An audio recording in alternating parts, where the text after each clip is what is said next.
the play. Do you understand me? Let's go. Whether it's a sun-scorched field, Couple front rows, or a darkly lit gym, pick up the pace. champions show up long before game day. Pivot, pivot, pivot, pivot, pivot. Repetition produces greatness. I started wrestling when I was 6. I guess I realized around 7th and 8th grade that I had something going. Regardless of their sport, winners spend years preparing for their defining moments. Saw the Olympics in 1984 in Los Angeles on TV when I was 8. Said, I want to win a gold medal one of these days. This is Brandon Slay out of Amarillo, Texas. They've come to understand what it takes Committing yourself to what's right. to make a champion. Everybody wants a get-rich scheme, get fast, real fast, and get strong overnight, but it's a constant grind. It's tough.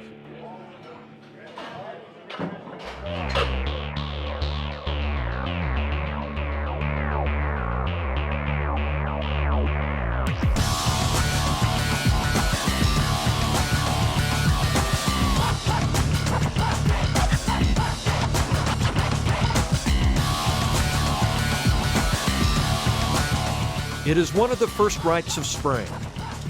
253. NFL scouts tour the country looking at prospects. This is Pro Day at the University of Texas, where everything from an athlete's wingspan to the height of their jump is measured in an effort to predict future success. In the last 5 years, head football coach Mack Brown has sent 18 players to the NFL. Those who made the leap share a common trait.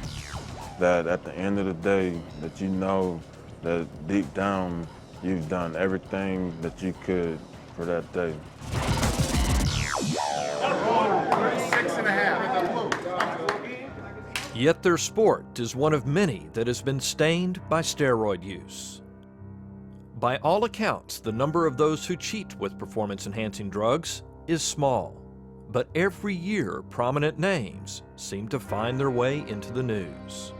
The damage to these tainted athletes' careers lasts far longer than the headlines. Ben Johnson is always going to be known as the 100-meter dash guy that took steroids and cheated. Brandon Slay has never medaled before in major international competition. This should be a good one. Brandon Slay wrestled his way into the finals at the 2000 Olympics. His opponent, German Alexander Leopold, won the match. Then, 2 weeks later, test results showed Leopold had taken steroids. So I got a call from the International Olympic Committee in Switzerland. They said, hey, Brandon, want to let you know that Alexander Leopold from Germany tested positive for steroids. You're the new 2000 Olympic gold medalist. This is his 4th Olympic Games.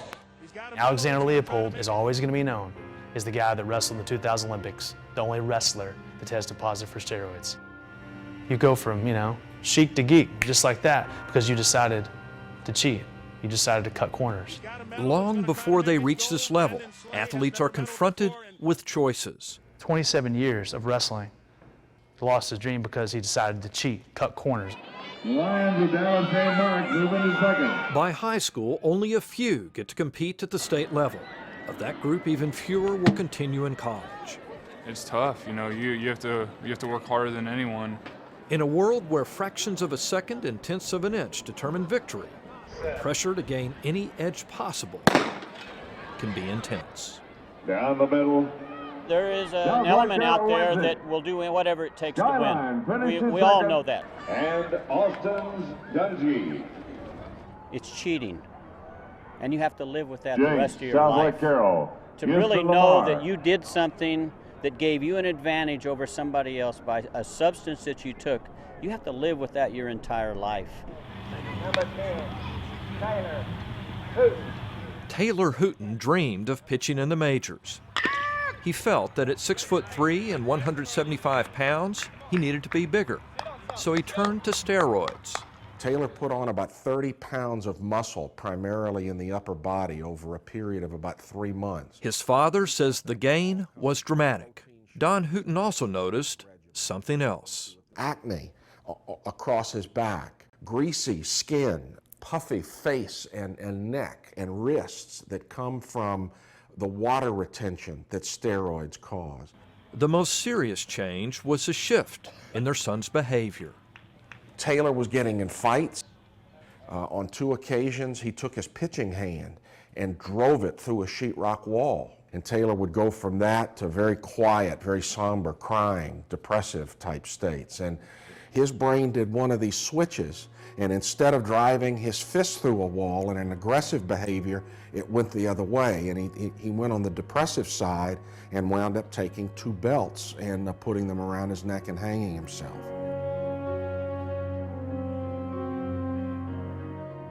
"4 years after Taylor's suicide, the memories that fill his room offer a frozen reminder of just how deep pain can run. His mama found him up here and has never been back upstairs since, ever, not even once. Just can't do it.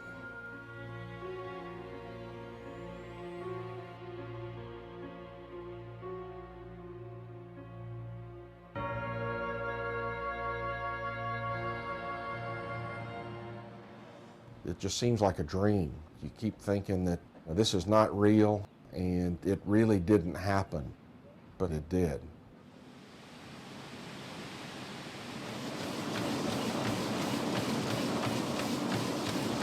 Okay, nice and relaxed, first couple minutes. Dr. Ed Coyle is one of the world's leading sports nutrition experts. In his lab, he's documented a direct relationship between good work habits and peak performance. 6 minutes, thumbs up. All right. You know, the body will grow naturally on its own if you feed it well, if you train consistently over several seasons with good coaches and teammates. You know, that is the best way to put on strength that will really translate to athletic performance. Okay, here comes 6% grade. Nice and relaxed. Strength is more than just the size of your muscles. Strength also is how well you can use those muscles. Size is not that important to us. We want people that can move. Man. Westlake football coach Derek Long Well, that was a great pass. took his team to the state championship game in 2006. You know, you have a lot of skinny kids that you want them to gain weight, and you know, we tell them to eat healthy and eat more. In fact, we work with some baseball players and found that by eating breakfast over the course of a season, they gained actually 7 pounds. And that translated directly into their on-field performance. The study refutes the idea that athletes need dietary supplements. Even though they're easy to acquire, most are not regulated by the federal government for purity or quality.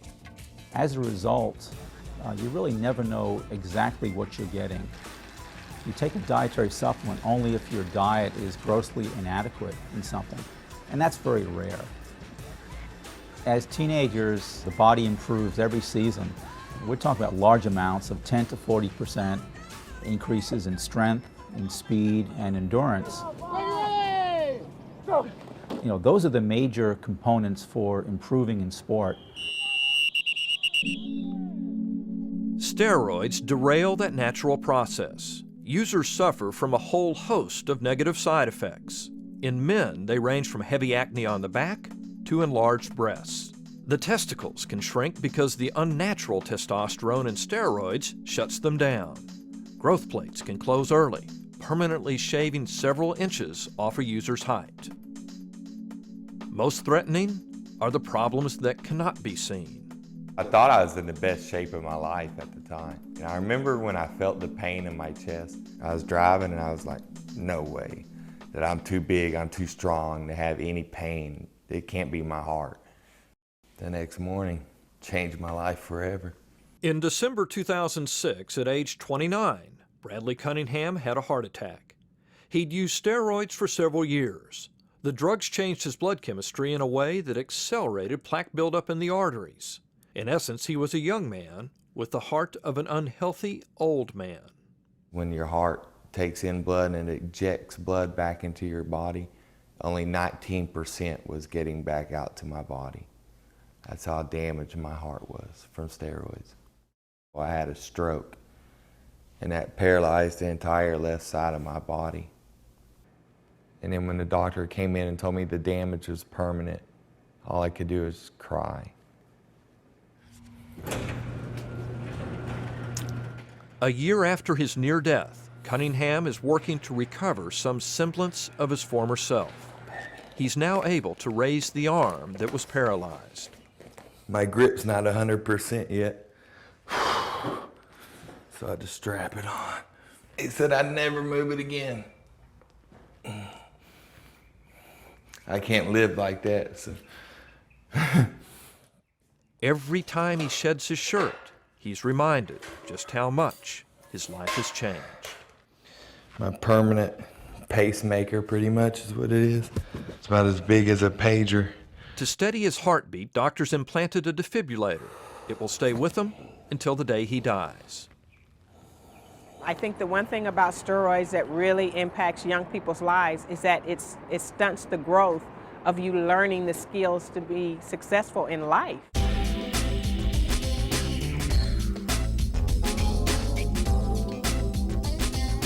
Walk up to the 150. Bev Kearney has coached 9 athletes who have won Olympic medals, as well as 37 All-Americans. It's not like Clark Kent and Superman. You know, you don't go into the phone booth and come out somebody that you weren't already. And it doesn't help you do anything that you aren't capable of doing on your own. It may take you a little bit more effort, it may take you a little bit longer, but whatever you can do on steroids, you can do naturally. Kearney's watched several elite women athletes ruin their careers. More troubling is what it does to their bodies. In addition to the heightened injury risk and potential closure of the growth plates, women often end up with masculine characteristics, including a deepened voice, male pattern baldness, and even facial hair. Even when you stop using the steroids, that hair growth doesn't go away. So women get facial hair that never goes away when they use anabolic steroids. The cruel irony is that performance-enhancing drugs often derail an athlete because they alter the delicate balance within the body. Well, when an athlete uses anabolic steroids, it causes the muscle to grow abnormally large and strong. But it doesn't make the tendons and bones grow stronger in a similar fashion, so that muscle that's so much stronger than it normally should have been now could overpower the tendon and rupture the tendon. It could pull the tendon away from the bone and fracture the bone. And so there's a whole host of problems occur because you don't allow those tendons to develop and become as strong as the muscle. How you train, you know, more isn't always better. There has to be a time somewhere that you have a chance for recovery. I just had never-ending energy. I could just go, go, go. Cunningham says when he first began using steroids, he felt invincible. This led him to overtrain, which in turn led to a series of setbacks that kept him from reaching his goal of competing as a professional bodybuilder. Popped a hernia in my lower groin, had hernia surgery, and then I ripped the lining of my stomach out while on steroids. You can build muscle like crazy. You don't need steroids. 48-year-old Dave Goodens won 3 Natural Mr. Universe titles. He says he's never used steroids and attributes his longevity in the sport to that fact. I don't think that steroids will make your ligaments any stronger whatsoever. Then you have ligaments and tendons that weren't designed to handle that much muscle, and so the risk of injury is much greater. Here I am at 48 years old, still training hard, still winning bodybuilding contests, you know, against guys that are young enough to be my children. The secret is simple: stay injury-free and stay at it. Powerlifter David Hammer's on the USA Junior World Team. He weighs 165 pounds and can bench press 425 pounds. Hammer's improvement chart shows a progressive climb from the moment he began lifting in his early teens. Experts say steroids at any point likely would have boosted his maximum lift by a relatively small amount.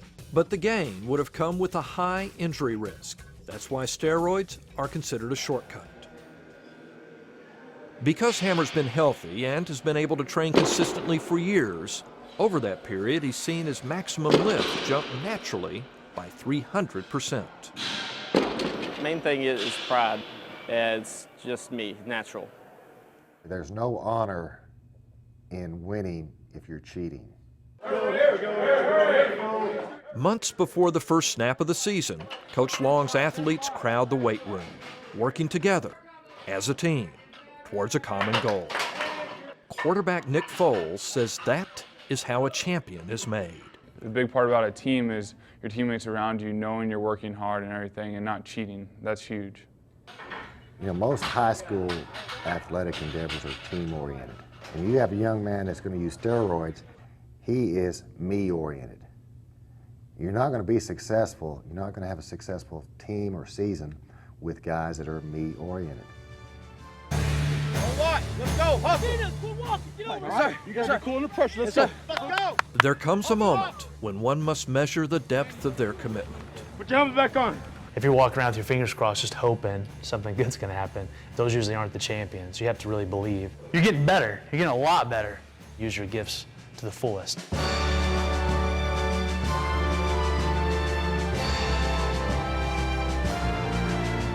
To compete with honor carries its own glory. What you learn as a person is always going to be more important than what you aspire to be as an athlete. We overemphasize the reward. It's about the process. So it has been since the first athletes stepped onto these fields.